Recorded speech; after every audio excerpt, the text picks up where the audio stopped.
Hi RC Homeschool friends. This is Beth and I'm going to do my annual spring update because yay, we have done another year of school. Not quite finished yet. Does RC ever end? But anyway, it's time for an update. I did an update a year ago and I think I deleted it because it was really boring, and not that this isn't going to be boring, but then I thought, well, we do RC, right? So our school routine is you get up and you do your math and you do your writing and then you do your reading every day, all year. So yes, I think the RC school update should be kind of boring. School-wise, I mean, that leaves time for everything else that we want to get done. So speaking of other things that we do, because we have time, because we do RC, we also do classical conversations. So I'm going to talk about that a little bit so you can just have information just to see if it's something you want to do or something that you definitely don't want to do. You'll just have a better idea of what goes on with that.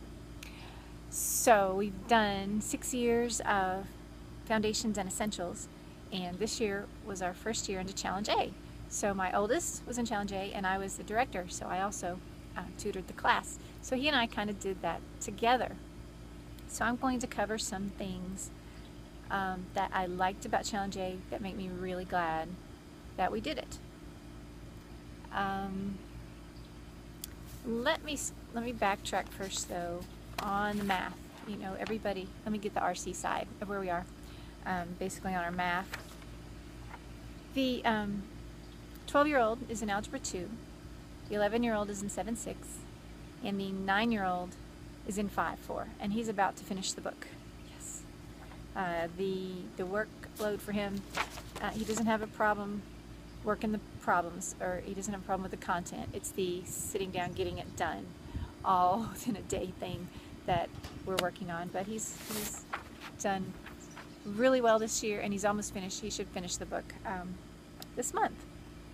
And in the beginning I told you I printed out those little sheets with the squares for them to work their problems in.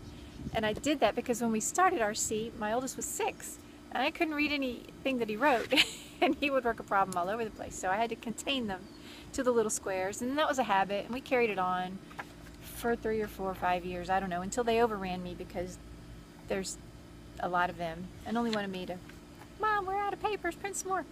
So now the oldest two just grab copy paper because we have plenty of that lying around the house to make books out of. But my daughter, she writes her entire lesson right here in this top 1.5 inches of the page in tiny, tiny handwriting, and then she does her calculations on the back and then draws smiley faces and balloons on the front. So we could fit like 2 weeks worth of work on one piece of paper if it weren't for all that extra stuff. Okay, so Challenge A. Challenge A is 6 strands. One of them is math. I'm not going to talk about math because everybody does math. And in Challenge A, you do whatever math that you want to do anyway. You just keep going. And then we come to Community Day and we talk about it. Everybody brings an example problem and they work through it. It's a problem that they liked or didn't like, and everybody just walks through it and we discuss it. Okay, and then I think one of the cool things I like especially about Challenge A is they do a lot of drawing to learn things. And I had a Japanese boss who told me one time, if you can't draw it, you don't understand it.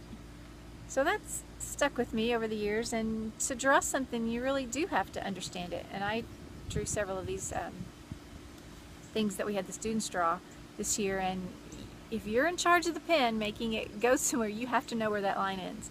You have to know, does that rib connect to the sternum or not? Or does that the northern border of that country go on to? Okay, so for cartography, they learn to draw the world. The challenge guide breaks it down week by week, which section of the world to work on, and then students go home and spend an hour a day drawing maps. And over the course of the year, they learn to draw the entire world. I'm going to show you an example. This is not a super nice, neat work of art. This is from our Blue Book assessments. And at midterm and the end of the year, we have this Blue Book assessment. And it isn't a test that we say, hey, you have to know all this stuff or you fail. This is the tutor creates the thing, the test, the assessment. And I keep in mind, I know what we've been going over in class because the challenge guide tells me, and then I know where everybody is on that. I have an idea. And I put together a test where everybody can write everything they know. You know, just this is your chance to celebrate what all that you have learned this year. So we just did this last week, and here's my kids because I have his papers. And here is the world.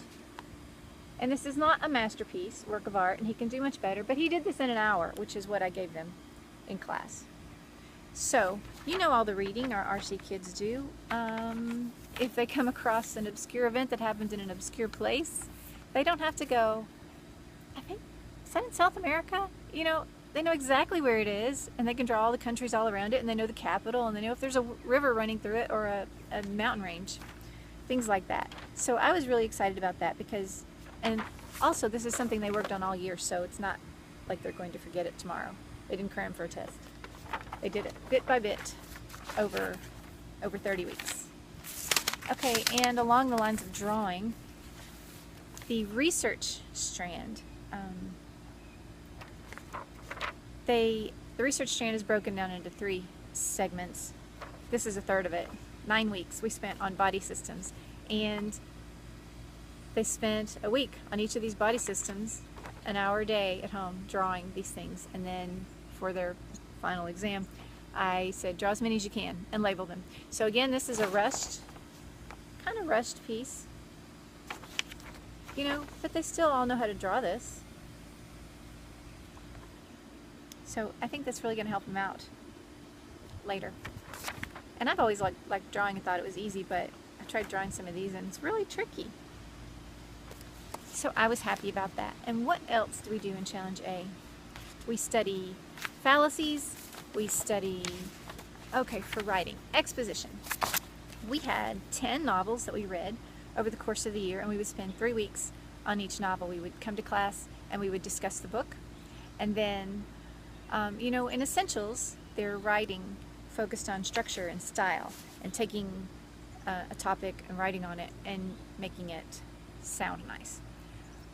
So what we're doing in Challenge is they're coming up with their own ideas, and they're coming up with their own thoughts, and then they're putting them in a really logical order to make a persuasive essay. So we read these 10 books and we would come discuss, well, should this guy have done this? Whether, you know, this person should have done this or not. And we come up with the reasons why and why not, and we prioritize those reasons, and then we write our persuasive essay. So we had a lot of fun with that. And in the beginning of the year, so we come to class and we spend 6 hours, an hour per strand, 6 hours together, and most of that is conversation. And then the rest of the week they'll go home and spend approximately an hour per subject doing the work for the other 4 days, and then we come together and we talk about it. In the beginning of the year it was a big room, well, 11 students, this max is 12, so it's not like 30 kids or anything, but for me it was a full room of 12-year-olds, and we were having discussions. It's really difficult to have a discussion with a room full of 12-year-olds in the beginning, but over the course of the year we got to where we could have some really good conversations about the books, about anything in the world they wanted to bring up. And they had also learned so much of our material all year that by the end of the year our conversations were including Latin, and they were including, well, this person in this book was like this person in this book, but he used a fallacy against this person, and they just related all the 6 strands together. And that was really cool. And I think, what else? Latin. We learned Latin. We did a lot of Latin. We did, I had 2 years of Latin in high school, and by Christmas this class had learned all that I knew. So, and my point in saying that is not to say look how young these kids are and how hard we're pushing them and what high levels they're achieving. My point is to say, I took Latin in grades 11 and 12, and then I graduated. And what did I do with Latin? Nothing. But these kids learned it in 7th grade, and they're going to do it again in 8th grade, and then they've got 4 more years. They have the ability and the time to go somewhere with it and to do something. So I am really happy with this year. I'm happy with the amount of work my kid did. I'm happy that he learned to, you know, he's already learned to get up and do his math, and now he gets up and does his math, Latin, rhetoric, all this stuff. I'm really happy about that, and I think it's a good use of their time for 7th grade to be doing these things.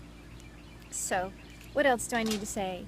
I need to say, this is important for RC bookmakers, with Classical Conversations, I get an Office Depot discount card with their print and copy center. So I think if I go in and use their copy machine, it's still expensive, but if I upload a file to print, it's like 2 cents a page. And you know where I'm going with this. As soon as I can get I have another book waiting to print in Word. If I could PDF that in booklet format and upload that, I would give it a shot and see what happens. I think that would be affordable enough for me to make 10 copies and then give them to my friends. So, discount card with Classical Conversations. What else? I think only other thing left is my 12-year-old wants me to plug his YouTube channel. Don't know where they got the idea that they need to make videos, but that's a joke. Okay, but his YouTube channel is Knockback Studios. I'll put a link below because it's spelled kind of weird and I don't know what that means. His videos that I don't like, I think I've hidden those. My favorite one is Job Interview, and you can keep track of him over the years and see hopefully his humor and his skills will get better and better all the time. So, thanks for listening to my wrap-up of this year, and congratulations on getting through another school year for your own family. And it was really good talking to you all. Thanks for watching, and I'll talk to you later. Bye.